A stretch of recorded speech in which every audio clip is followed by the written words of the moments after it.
Oasis Audio presents The Book of Daniel from Holy Bible, New Living Translation.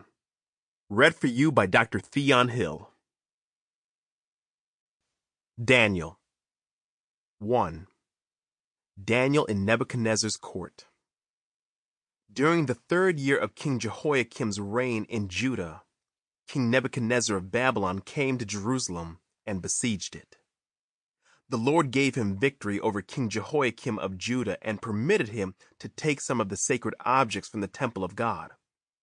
So Nebuchadnezzar took them back to the land of Babylonia and placed them in the treasure house of his God. Then the king ordered Ashpenaz, his chief of staff, to bring to the palace some of the young men of Judah's royal family and other noble families who had been brought to Babylon as captives. Select only strong, healthy, and good-looking young men, he said. Make sure they are well versed in every branch of learning, are gifted with knowledge and good judgment, and are suited to serve in the royal palace. Train these young men in the language and literature of Babylon. The king assigned them a daily ration of food and wine from his own kitchens. They were to be trained for 3 years, and then they would enter the royal service. Daniel, Hananiah, Mishael, and Azariah were 4 of the young men chosen, all from the tribe of Judah. The chief of staff renamed them with these Babylonian names. Daniel was called Belteshazzar. Hananiah was called Shadrach. Mishael was called Meshach. Azariah was called Abednego.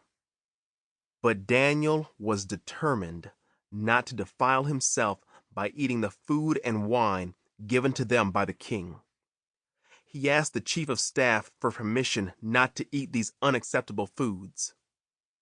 Now God had given the chief of staff both respect and affection for Daniel, but he responded, "I am afraid of my lord the king, who has ordered that you eat this food and wine.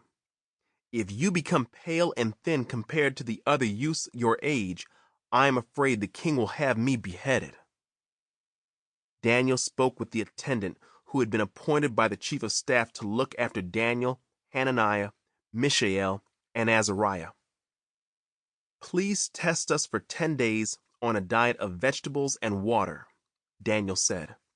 "At the end of the 10 days, see how we look compared to the other young men who are eating the king's food. Then make your decision in light of what you see." The attendant agreed to Daniel's suggestion and tested them for 10 days. At the end of the 10 days, Daniel and his 3 friends looked healthier and better nourished than the young men who had been eating the food assigned by the king. So after that, the attendant fed them only vegetables instead of the food and wine provided for the others. God gave these 4 young men an unusual aptitude for understanding every aspect of literature and wisdom.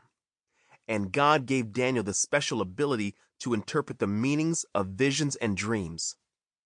When the training period ordered by the king was completed, the chief of staff brought all the young men to King Nebuchadnezzar.